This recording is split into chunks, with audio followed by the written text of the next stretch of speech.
तो ये जो याज्ञवल्क्य स्मृति है, स्मृतियां जो होती है ना, वो धर्मशास्त्र कहलाती हैं। और ये स्मृतियों को लिखने वाले लगभग 20 महानुभाव हुए हैं। कोई ऋषि, कोई मुनि, कोई महान व्यक्ति, तो वो लगभग 20 हुए हैं।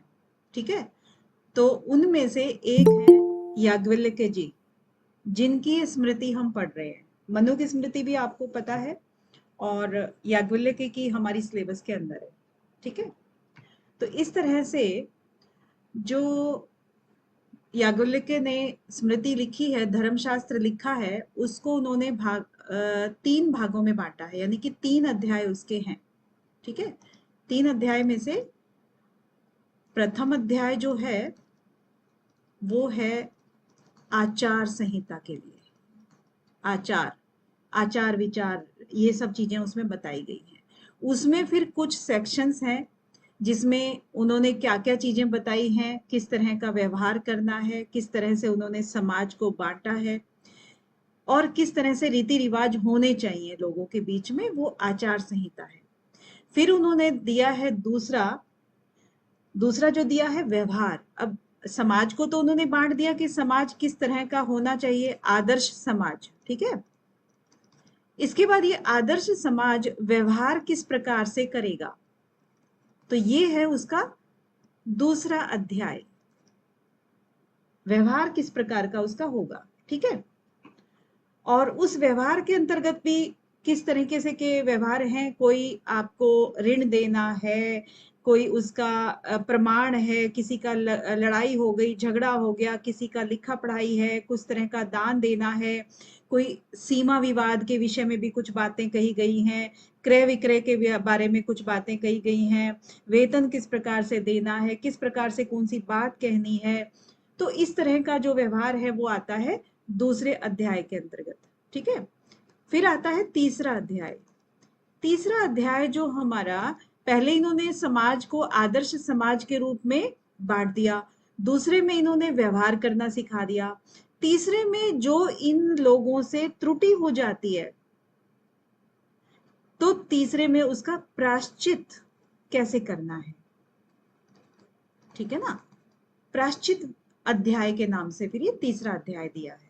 तो बहुत ही समझने के लिए इसको 3 तरीके से हम बांटते हैं, एक आचार अध्याय, दूसरा व्यवहार अध्याय, और तीसरा प्रायश्चित अध्याय। ठीक है, तो मोटे तौर पर हमने इसको बांट दिया है याज्ञवल्क्य स्मृति के।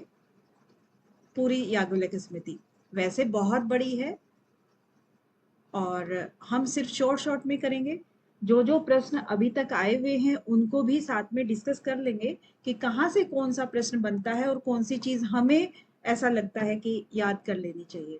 ठीक है ना, तो प्रथम अध्याय में चलते हैं आचार अध्याय के रूप में। आचार अध्याय में जो उपोद्घात प्रकरण है एक, तो इसका जो मीनिंग निकलता है वो है आरंभ, यानी कि आरंभ करते हैं यहां से कि धर्म, क्योंकि ये क्या है, धर्म शास्त्र होता है। स्मृतियां जो होती है ना, धर्म शास्त्र होता है।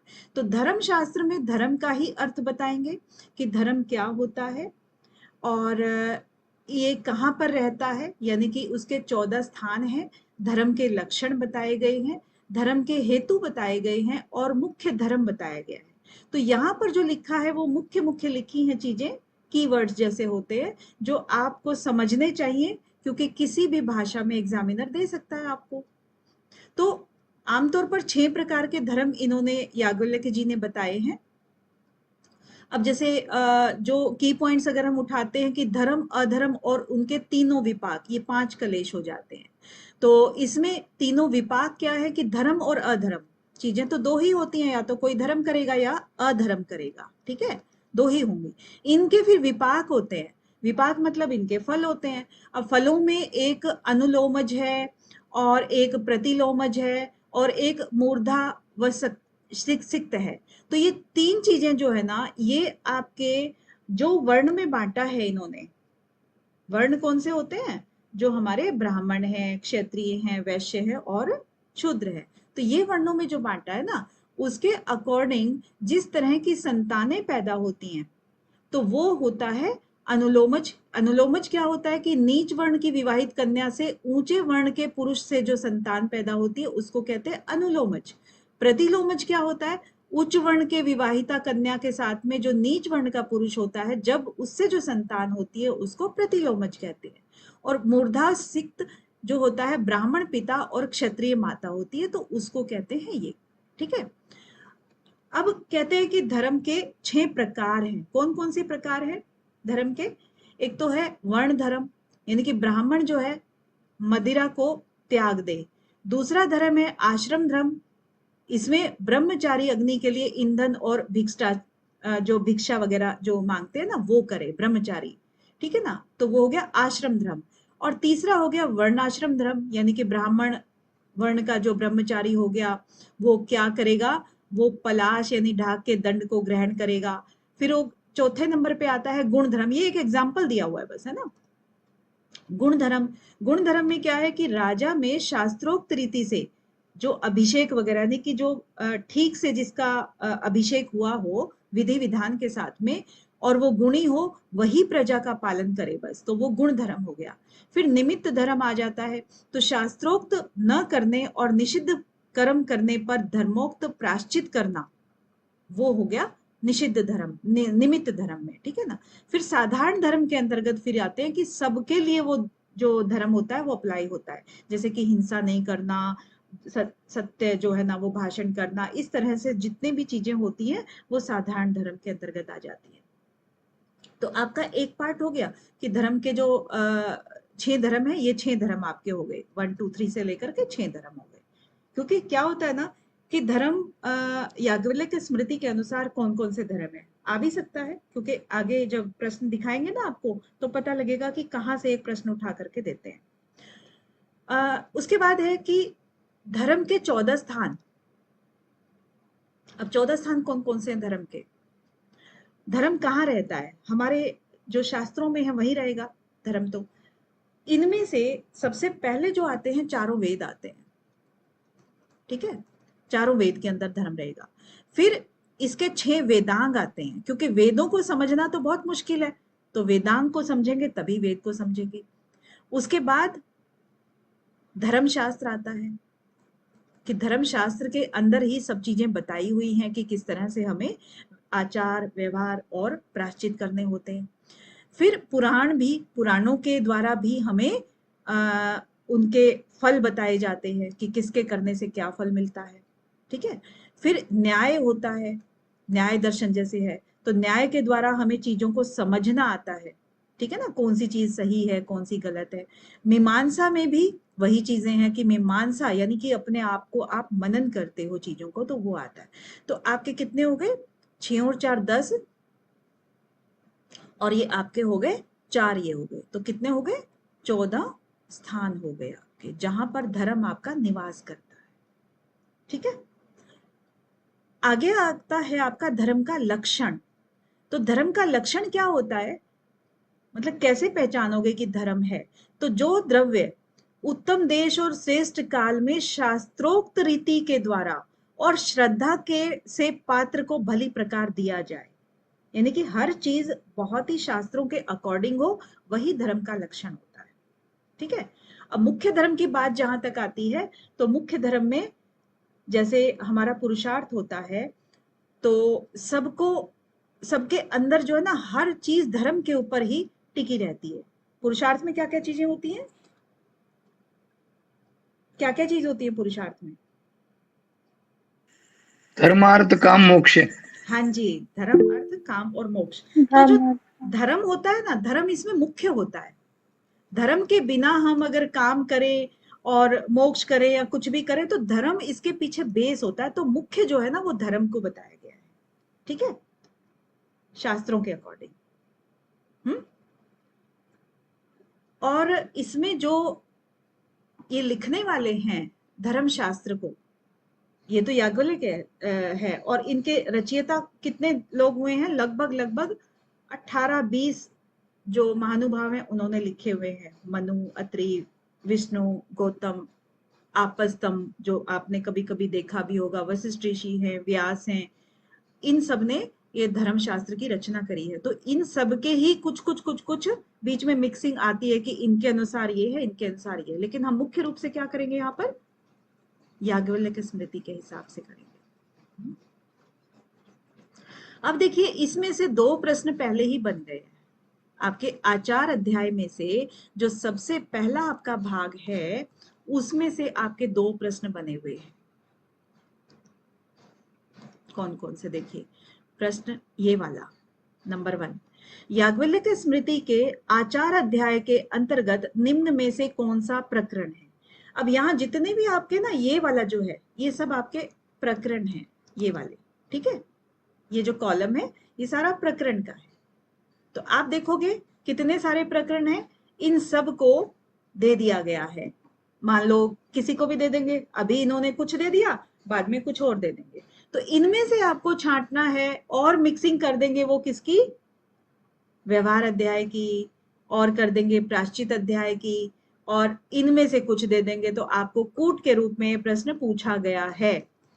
तो फिर आपको छांटना है कि ब्रह्मचारी प्रकरण है, विवाह प्रकरण है, वर्ण जाति प्रकरण है, गृहस्थ धर्म है, स्नातक धर्म है, भक्ष्य है, द्रव्य शुद्धि है, दान करण है, श्राद्ध करण है, गणपति कल्प प्रकरण है, ग्रह शांति प्रकरण है, धर्म प्रकरण है। ठीक है, यहां तक हमारा 13 प्रकरण इसके आते हैं, किसके अंतर्गत, आचार अध्याय के अंतर्गत। इनमें से आपको कूट पूछा गया है। दूसरा जो प्रश्न बना था आपका, वो बना था, अभी यहीं से देखिए ये पढ़ चुके हैं हम, याज्ञवल्क्य स्मृति के अनुसार धर्म के मूल हैं। अब देखिए धर्म के मूल हैं, क्या क्या है, श्रुति, स्मृति, सदाचार। ये हमारा आंसर है। ये आपके उसमें नहीं दिए हुए थे ऑप्शन में, ठीक है, ऑप्शन में आपका क्या क्या दिया हुआ था, ऑप्शन में आपके दिए हुए थे श्रुति, विद्या, सदाचार और आपका अक्रोध और यश। ये 5 ऑप्शन आपके दिए हुए थे और कूट आपको कूट के रूप में प्रश्न पूछा गया था। तो बताइए कौन कौन से होंगे इसमें से। विद्या और यश को छोड़कर तीनों होगा मैम। विद्या और यश को मान लीजिए काट दीजिए, तो इसमें अक्रोध कहां पर है, हमने तो श्रुति लिखा है, स्मृति लिखा है और सदाचार लिखा है, यहां पर ये आंसर है आपका। हाँ, अक्रोध ये नहीं है, ठीक है, ये भी नहीं है। तो आपका श्रुति हो गया और सदाचार हो गया, 2 ऑप्शन आपके जाते हैं, ठीक है। और ये आपका लगभग आई थिंक कोई 7वां, शायद 3 चूज करना था मैम। 3 चूज तो नहीं करना था, 2 ही था। बाकी चलिए देखते हैं, जो भी होगा मेरे हिसाब से हो सकता है मैम, याद नहीं है। हाँ, याद नहीं होगा तो ये आप देख लीजिएगा, इसमें 3 दिए हैं या 2 दिए, मेरे हिसाब से यही है, और बाकी का फिर भी देख करके कंफर्म कीजिएगा, ठीक है। तो आपको पता लग गया, ठीक है, किस तरह का क्वेश्चन बना हुआ है। अब ये आपको नहीं पता लगेगा जब तक आप ये टेक्स्ट नहीं पढ़ोगे, थोड़ा सा हाँ मोटा मोटा ही करेंगे, बट इतना करेंगे कि थोड़ा हमें कंफ्यूजन ना हो, ठीक है। नेक्स्ट देखिए आता है, सबसे पहले अभी तो आरंभ था ना, अब थोड़ा ये देखोगे कि आचार के अंतर्गत किस तरह से आ रहा है ये, हाँ क्या क्या चीजें आ रही हैं। आरंभ था ये, सिर्फ आरंभ में इन्होंने सिर्फ धर्म का इंट्रोडक्शन दिया है अभी, ठीक है ना, कि धर्म के अंतर्गत क्या क्या चीज होती है।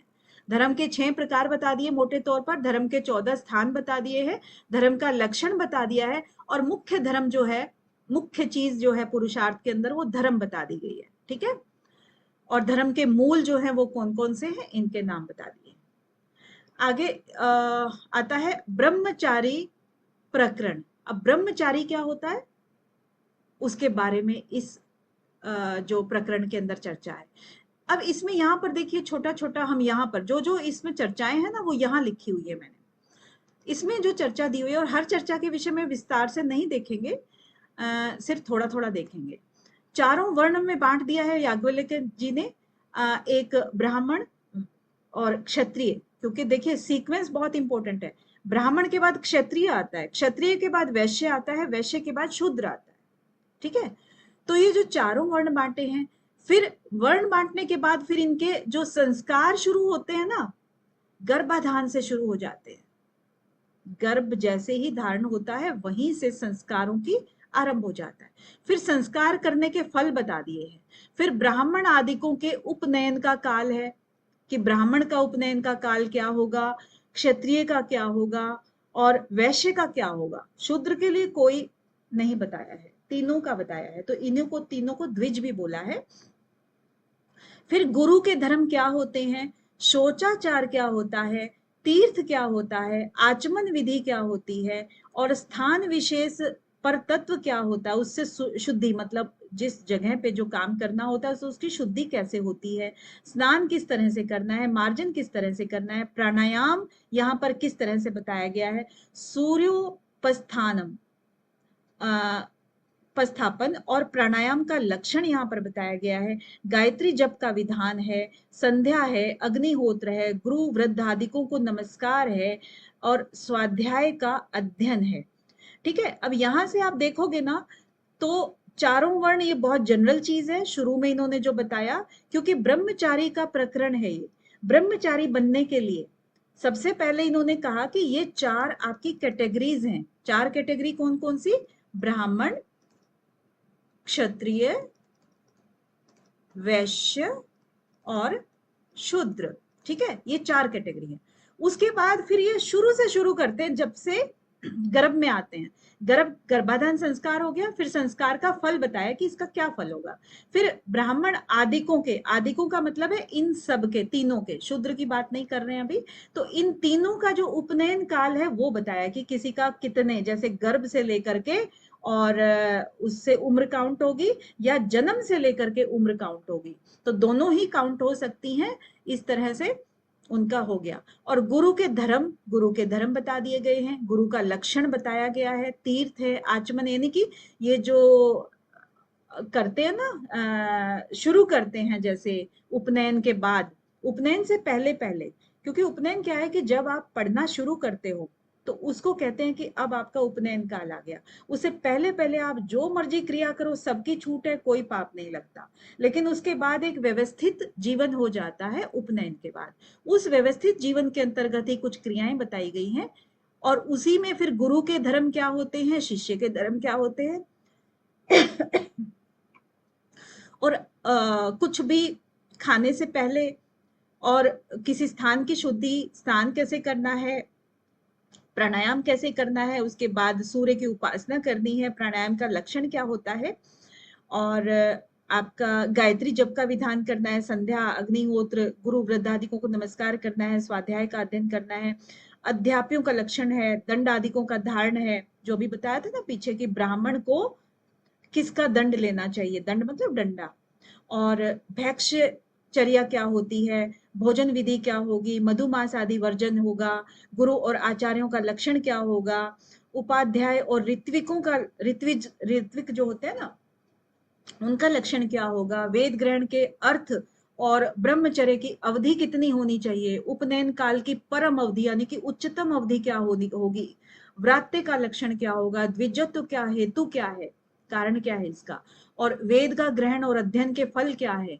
काम में और ब्रह्म यज्ञ के अध्ययन का फल क्या है, स्वाध्याय से पृथ्वी दान का फल क्या है, नैष्ठिक ब्रह्मचारी का लक्षण क्या होता है और ब्रह्मचर्य आश्रम का फल क्या होता है, ठीक है। तो ये सारे आपके इस ब्रह्मचारी प्रकरण के अंतर्गत कुछ सब टॉपिक्स हैं।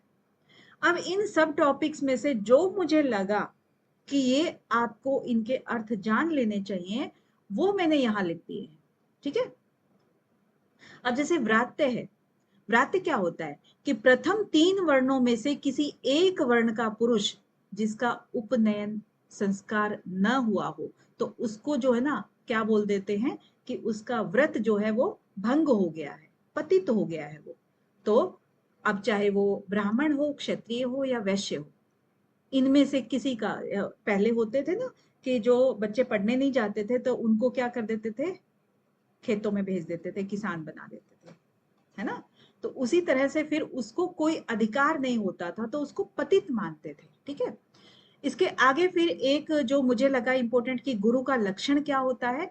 गुरु का लक्षण, अब देखिए गुरु और आचार्य, उपाध्याय, ये सब चीजें जो होती है ना, ये हम जानते नहीं है आमतौर पर कि किसको उपाध्याय बोलते हैं हम, किसको गुरु बोल सकते हैं, किसको आचार्य बोलते हैं। तो इसीलिए मुझे लगा कि आपको ये जानना चाहिए कि गुरु क्या होता है, गुरु किसको बोला जाता है। तो गुरु उसको बोला जाता है जो जो ब्रह्मचारी, ब्रह्मचारी का मतलब है जो भी बच्चा इस दुनिया में आया है और वो उपनयन संस्कार तो करेगा, यानी पढ़ने के लिए तो जाएगा, तो गर्भाधान से लेकर के, यानी कि पहले संस्कार से लेकर के, ठीक है, ब्रह्मचारी को गर्भाधान से लेकर के और उपनयन पर्यंत, उपनयन पर्यंत मतलब सारे के सारे जो संस्कार होते हैं उन क्रियाओं के साथ में फिर वेद भी जो पढ़ाए, यानी कि जो गुरु ऋषि जो भी पढ़ाएंगे उसको गुरु कहा जाता है। यानी कि गर्भाधान से लेकर के और उसके उपनयन के बाद जितने भी शास्त्रोक्त उनका अध्ययन है उन सब को जो भी पढ़ाता है उसको गुरु कहा जाता है। आचार्य किसको कहते हैं, जो केवल यज्ञोपवीत ही संस्कार वेद पढ़ाए, ठीक है। तो यज्ञोपवीत करा करके वेद पढ़ाए, यानी कि जो फिर गर्भाधान वाला संस्कार नहीं कराएगा, उसके बाद जो और भी होते हैं मुंडन संस्कार और बहुत सारी तरह के होते होंगे, तो वो सब नहीं कराएंगे, वो केवल क्या कराएंगे, यज्ञोपवीत ही करा करके वेद पढ़ाते हैं बस, तो उसको कहते हैं आचार्य, ठीक है। और उपाध्याय किसको बोलते हैं, जो वेद का एक देश मंत्र, वेद का एक देश मंत्र मतलब वेद का कोई एक भाग पढ़ाते हैं। अब वेदांग कितने होते हैं, 6, उनमें से कोई एक चीज पढ़ा दी, या सारे वेद ना पढ़ा करके किसी एक वेद को पढ़ा दिया, या किसी एक ब्राह्मण को पढ़ा दिया, ठीक है। क्योंकि वेदों को समझने के लिए ब्राह्मणों में बांटा गया था बाद में उसको, तो किसी ब्राह्मण को पढ़ा दिया या 6 अंगों में से किसी को पढ़ा दिया, ठीक है। यानी कि किसी किसी चीज को पढ़ाए, किसी किसी को ना पढ़ाए, तो उसको कहते हैं उपाध्याय, ठीक है। और ऋत्विज का क्या लक्षण होता है, ऋत्विज भी आपने सुना होगा, बड़ा फ्रीक्वेंटली सुना होगा, है ना। तो ऋत्विज जो होता है वो वेदों के मंत्रों को याद करता है और उस याद किए हुए मंत्रों को पाक यज्ञ आदि करे, यानी कि उससे यज्ञ जो कराता है ना उसको कहते हैं ऋत्विज, ठीक है। लेकिन कहते हैं ये सारे हैं, गुरु हैं, उपाध्याय हैं, आचार्य हैं, ऋत्विज है, इन सबसे ज्यादा पूजनीय फिर भी माता होती है, ठीक है। मैंने स्पेशली ये लाइन लिखी है क्योंकि मैं खुद एक माता हूं, तो आप लोगों को माता को सबसे ज्यादा पूजनीय बनाना है। आगे अब देखिए उपनयन की अवधि क्या होती है, दूसरा एक पॉइंट आया था ना उपनयन की अवधि। तो ब्राह्मण की उपनयन की अवधि 16 वर्ष बताई गई है, क्षत्रिय की बताई गई है 22 वर्ष और वैश्य की बताई गई है 24 वर्ष, ठीक है। और द्विजत्व का हेतु क्या होता है, प्रथम माता के गर्भ से उत्पन्न और द्वितीय जो है यज्ञोपवीत संस्कार, जिससे ये द्विजाति कहलाते हैं। यानी कि जो एक हम कहते हैं कि द्विज है ना, द्विज का मतलब है 2 बार जन्मा हुआ, ऐसे ही कहेंगे हम। तो एक बार गर्भ से उत्पन्न हुआ और दूसरी बार जो यज्ञोपवीत संस्कार होता है उससे वो जन्म लेते हैं, यानी कि अब उनकी दूसरा लाइफ की एक बहुत ही इंपॉर्टेंट पारी शुरू हो गई है, तो इसलिए द्विज उसको कहलाते हैं, ठीक है। अब इस द्विज के अंतर्गत आते कौन कौन से वर्ण हैं, वर्णों की बात करें तो हम ब्राह्मण आते हैं, क्षत्रिय आते हैं और वैश्य आते हैं, ये तीनों के तीनों द्विज के अंदर आते हैं। फिर आता है नैष्ठिक ब्रह्मचारी, क्या होता है नैष्ठिक ब्रह्मचारी, जो ब्रह्मचारी मरणोपर्यंत तक गुरु अथवा गुरु के न रहने पर उनकी पत्नी या पुत्र अथवा उनकी अग्नि के समीप रहकर रक्षा करे, वो नैष्ठिक ब्रह्मचारी होता है। नैष्ठिक भी शब्द आपने सुना होगा, तो क्या हुआ कि ऐसा ब्रह्मचारी जो हमेशा हमेशा के लिए अपने जीवन के अंत तक अपने गुरु के आश्रम में ही रहे, गुरु हैं तब तक भी, गुरु नहीं है, उनका परिवार है तब तक भी, और उनका जो अग्नि है या उनकी समाधि कह सकते हैं या उनका, तो उसके समीप रह करके उनकी रक्षा करे। ठीक है ना, वो नैष्ठिक ब्रह्मचारी हुआ। इसके बाद ब्रह्मचारी प्रकरण खत्म, क्योंकि ब्रह्मचारी का एक अध्ययन का एक समय होता है, अध्ययन की समय सीमा है। उस अध्ययन की समय सीमा के बाद क्या आता है? ब्रह्मचारी के बाद गृहस्थ, गृहस्थ जीवन आता है ना। तो गृहस्थ जीवन में सबसे पहले विवाह प्रकरण। तो विवाह प्रकरण में अब देखिए यहां से जो अभी तो क्या है, आश्रम में है, आश्रम से अब निकलेंगे, निकलते समय उनको गुरु दक्षिणा देनी होती है, समावर्तन होता है, यानी कि वो विवाह के योग्य हो जाते हैं। तो ब्रह्मचारी के जो एक उनकी लाइफ होती है, उससे जब वापस ही अपने उस घर गृहस्थी की तरफ आते हैं, उसको कहते हैं समावर्तन। ठीक है।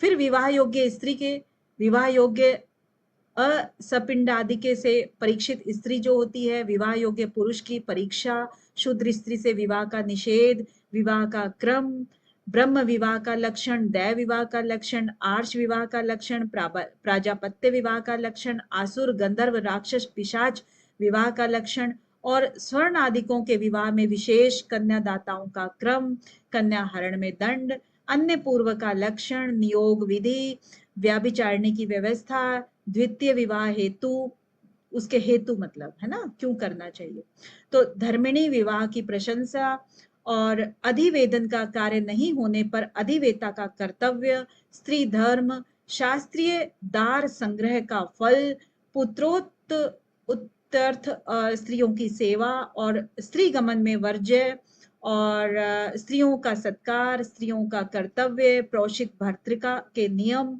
स्त्रियों की अस्वतंत्रता, अनेक भार्यवान का कर्तव्य।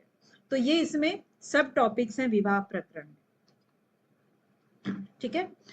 अब इसमें जो मुख्य मुख्य मुझे लगा कि ये चीज आपको थोड़ा सा बता दे, तो उसमें अधिवेदन क्या होता है? अधिवेदन होता है एक स्त्री के रहते हुए दूसरा विवाह कर लेना। कभी कभी ना संस्कृत के शब्द आ जाते हैं जिनका अर्थ नहीं पता होने से हमें पता नहीं लगता। समावर्तन आपको बता ही दिया गया है कि वेद अध्ययन के पश्चात जब ब्रह्मचारी अपने घर की तरफ वापसी करता है उसको कहते हैं। और प्राशित भ्रतृका जो यहाँ पर एक आया था ना, तो उसका मतलब होता है जिस स्त्री का पति विदेश में हो उसको कहते हैं। अब 8 प्रकार का विवाह जो बताया था ना आपका कि ब्रह्म विवाह, दैव विवाह, आर्ष विवाह, प्राजापत्य विवाह, तो ये 8 प्रकार का विवाह होता है। इनमें से थोड़ी पहचान के लिए जल्दी जल्दी पढ़ लेते हैं कि क्या होता है। कि ब्रह्म विवाह किसको कहते हैं? कि वर को बुलाकर शक्ति से अलंकृत की हुई कन्या संकल्प से दी जाए तो ब्रह्म विवाह कहलाता है, जिससे उत्पन्न सुपुत्र जो है वो 21 कुलों को पवित्र करता है। दैव विवाह क्या होता है? कि यज्ञ कराते हुए ऋत्विज को कन्या दे दी जाए, वो 14 कुलों को पवित्र करता है। आर्ष विवाह क्या होता है? कि जिस विवाह से वर से आवश्यक और विवाह में करने योग्य धर्म के लिए 2 बैल लेकर कन्या दी जाए, यानी कि कुछ लेकर के कन्या दी जाए, तो वो 6 कुलों को पवित्र करता है, उसको आर्ष विवाह कहते हैं। फिर प्राजापत्य विवाह क्या होता है? कि तुम दोनों मिलकर अपने अपने धर्मों का आचरण करो, ये जो है ये प्राजापत्य विवाह है, ये 13 आत्माओं को पवित्र करता है। और आसुर विवाह क्या होता है? कि वर से द्रव्य लेकर के, यानी कि वर से सामान लेकर के कन्या का दान करना, वो आसुर विवाह कहलाता है।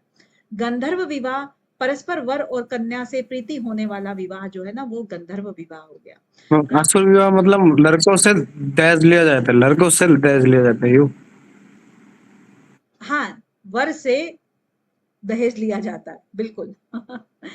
राक्षस विवाह क्या होता है? मेरे दादाजी के टाइम पे था। कि युद्ध से कन्या को हरने पर किया गया जो विवाह होता है वो राक्षस विवाह होता है। पिशाच विवाह, छल से स्वाप आदि के समय जो कन्या का ग्रहण किया जाता है वो पिशाच विवाह है। तो इस तरह से 8 विवाहों का यहाँ पर वर्णन किया गया है। ठीक है ना, 8 मैम अंजलि जी का कंफ्यूजन दूर करें। क्या? अंजलि मैम का कंफ्यूजन दूर करें। और आज के टाइम का विवाह क्या है? गंधर्व विवाह होते हैं ना बहुत सारे, या तो प्राजापत्य विवाह होते हैं या गंधर्व विवाह होते हैं। होता है तो मतलब गंधर्व टाइप का ही और अरेंज हो जाता है। हाँ। पिशाच भी है मैम। तो इसके बाद चौथे नंबर पे जो आता है प्रकरण, वो है वर्ण जाति प्रकरण। वर्ण जाति में सजाति है, ये पहले हम इसकी चर्चा कर चुके हैं। वैसे अनुलोमज है, प्रतिलोमज है, संकीर्ण संस्कार से जात्यांतर जो हो जाता है, और सजातीय का क्या होता है, वर्ण प्राप्ति से अन्य कारण और उत्तरोत्तर हीन वृत्ति से जीवन। ये सब पहले शुरू में ही हो चुका ना कि ब्राह्मण वर है, वधु कुछ और है, या ऐसे उच्च जाति नीच जाति ऐसे कुछ करके कुछ कुछ जब मिक्सिंग हो जाती है संतानों में, उस तरह से अनुलोमज, प्रतिलोमज, संकीर्ण संस्कार, जात्यांतर, ये सब हो जाता है। ठीक है। और 5वें नंबर पे गृहस्थ धर्म प्रकरण आता है।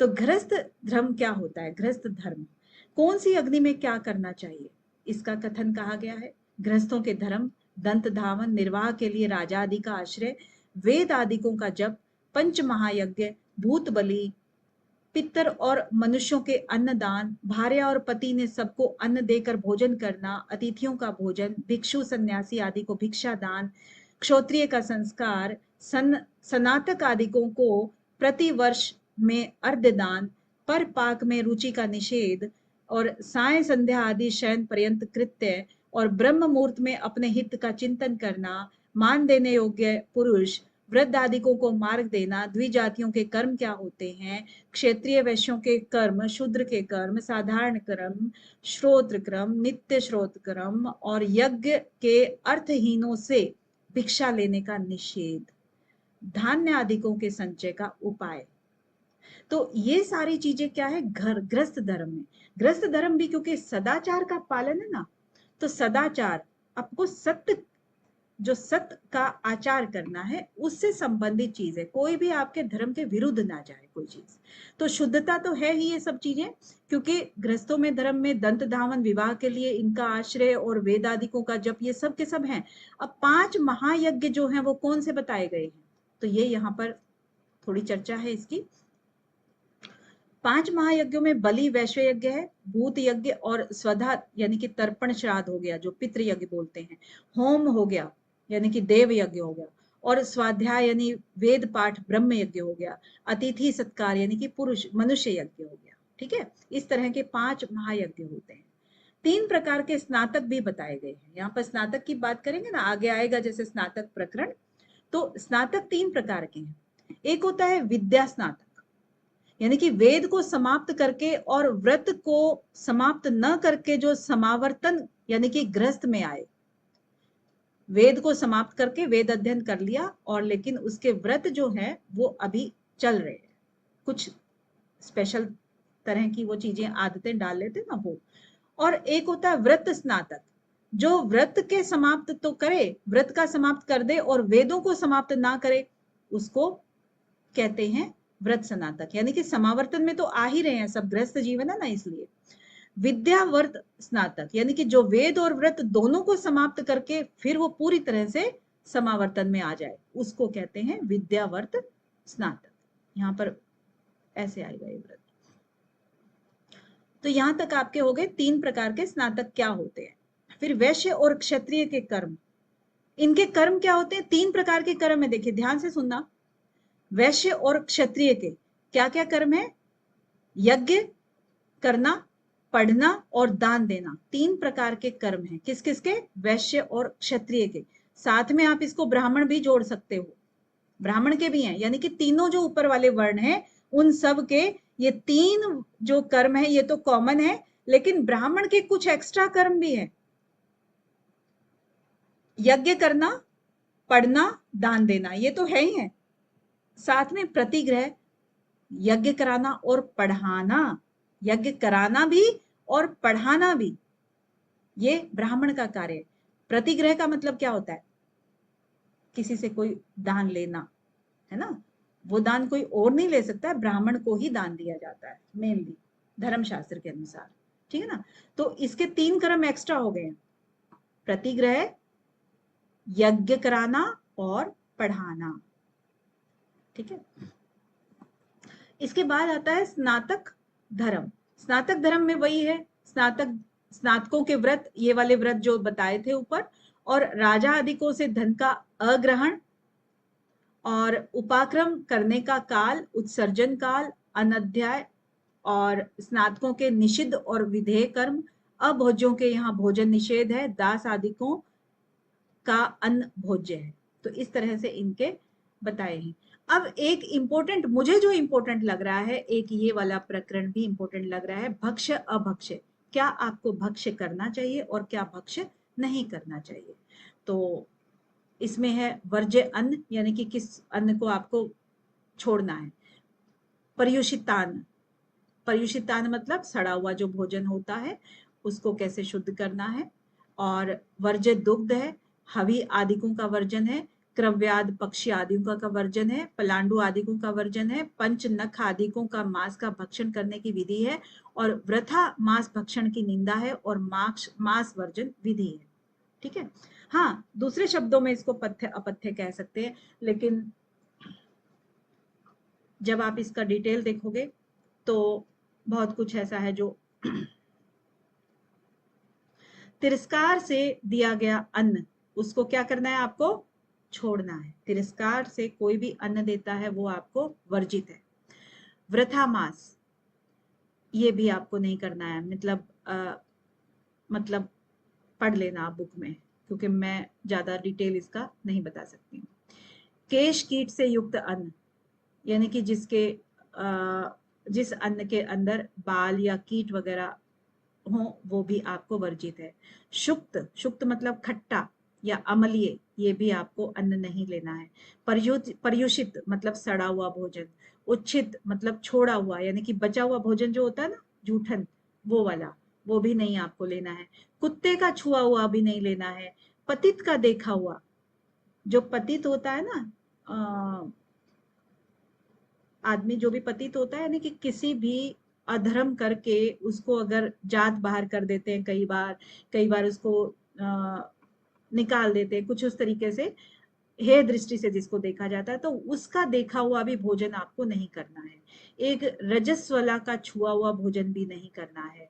पर्यायन, ये कैसा अन्न होता है, जैसे कि एक के लिए हमने थाली लगाई है और इतनी देर में कोई दूसरा आ गया तो हमने वही थाली उसको पेश कर दी, तो वैसा अन्न, यानी कि किसी के लिए लगाया गया भोजन आप किसी और को ऑफर कर रहे हो, तो वैसा भोजन भी ग्रहण नहीं करना है। एक गौ का सूंघा हुआ भोजन भी ग्रहण नहीं करना है। हाँ जी, दूसरे के हिस्से का कह सकते हो आप। और काक आदि पक्षियों का झूठा भी नहीं करना है। पैरों से छुआ हुआ भोजन भी वर्जनीय है। ठीक है, तो ये आपका हो गया। और इसमें थोड़ा सा ये है कि पर्युषितान का मतलब हो गया सड़ा हुआ, और पुलांड का मतलब है चावल का मांड वगैरह, और क्रव्याद का मतलब कच्चा मांस, और विष्ठा मतलब जो गोबर में मल के अंदर जो भी अन्न उपजता है उसका भी त्याग करना है। ठीक है, इस तरह से आपके भक्ष्य और अभक्ष्य प्रकरण आता है। फिर आता है द्रव्य शुद्धि। द्रव्य शुद्धि में स्वर्ण आदि पात्रों की शुद्धि बताई गई है, यज्ञ पात्रों की शुद्धि है, सहलेप पदार्थों की शुद्धि है, भूमि शुद्धि है, गोघ्रात अन्न आदिकों की शुद्धि है, लाख शीशा आदिकों की शुद्धि है, अमेध्य से दूषित पदार्थों की शुद्धि है, उदक मांस आदिकों की शुद्धि है। उदक क्या होता है, जो आपके रसेदार चीजें होती है, यानी कि लिक्विड जो मांस आदि है उसकी शुद्धि कैसे करनी है। अग्नि आदिकों की शुद्धि है, और स्नान पाने के अनंतर शुद्धि है, मार्गस्थ जल की शुद्धि है। ठीक है, तो इस प्रकार की शुद्धियों का जो वर्णन है वो द्रव्य शुद्धि, वो आपको बताया गया है। और मुझे ऐसा लगता है कि ये प्रश्न भी आपसे पूछा गया है, ऐसा है क्या? कुछ याद आ रहा है क्या? हाँ, मुझे ऐसा लग रहा है कि ये इसमें जो था ना, आचार अध्याय के अंतर्गत कौन कौन से प्रकरण हैं, तो हो सकता है कि उसके अंदर ये द्रव्य शुद्धि का प्रकरण हो। आगे आता है दान प्रकरण, क्योंकि शुद्धि भी देखो गृहस्थ जीवन में ही करते हैं ना, वही लोग करते हैं इस तरह के क्रियाकलाप। तो दान प्रकरण, अब दान की बारी आती है। दान पात्र जो ब्राह्मण प्रशंसा, सतपात्र ब्राह्मण का लक्षण क्या होता है, सतपात्र को गो आदि का दान कैसे करना है, प्रतिग्रह का निषेध कैसे करना है, और दान में विशेष क्या होता है, गोदान में विशेष क्या होता है, गोदान का फल क्या होता है, उभयतोमुखी गोदान का फल क्या होता है। अब ये वाली गोदान कौन सी होती है, किसी को मालूम है क्या? उभयतोमुखी का लक्षण क्या होता है, सामान्य गोदान का फल क्या है, गोदान के सामान क्या होते हैं, भूमि आदिकों का दान का फल क्या होगा, और ग्रह आदिकों के दान का फल क्या होगा, और वेद दान का फल क्या है, प्रतिग्रह न करके दान का फल क्या है, और प्रतिग्रह के निषेध का अपवाद, और प्रत्याख्यान अयोग्य, और इसके बाद प्रतिग्रह निवृत्ति का अपवाद। तो ये सब के सब आपके दान प्रकरण के अंतर्गत आते हैं। इसमें जो मुझे लगता है बहुत ही आसान सी लैंग्वेज है, इसमें सिर्फ ये है कि उभयतोमुखी गो, इसका अर्थ आपको पता है तो मुझे हाँ कर दीजिए, नहीं तो ना कर दीजिए। मुझे एक बार बता दीजिए पता है या नहीं पता है।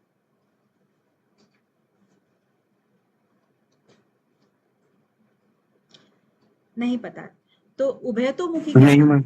हाँ, तो ये उस समय में, जिस समय में गाय बच्चा दे रही होती है, उसी समय में अगर उसका दान किया जाता है तब उसको कहते हैं उभयतोमुखी गोदान।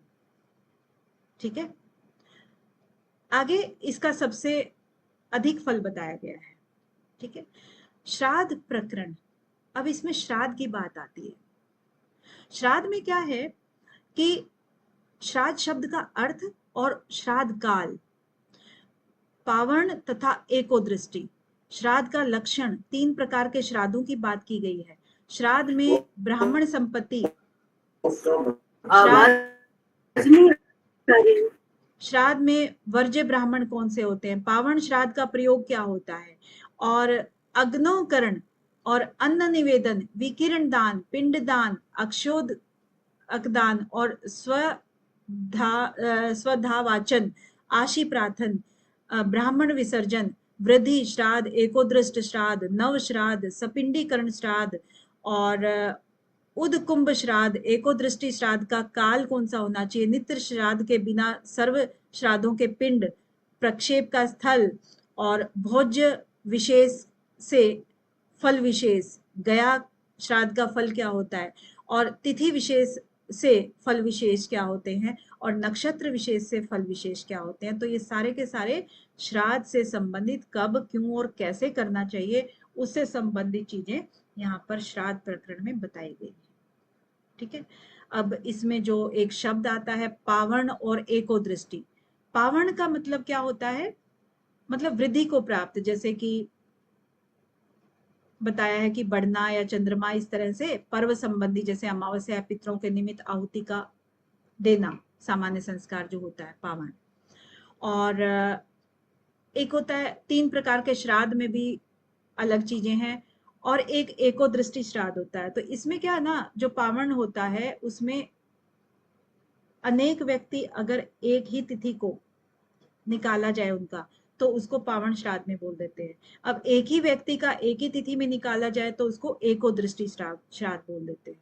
ठीक है, और इसमें ब्राह्मण को कितनी संपत्ति देनी चाहिए, क्या क्या चीजें उसमें ब्राह्मण के लिए वर्ज्य हैं, क्या नहीं देना चाहिए, क्या देना चाहिए, किस तरह से उसका दान करना है, पिंड दान कैसे होता है, वो सब चीजें श्राद्ध के अंतर्गत है।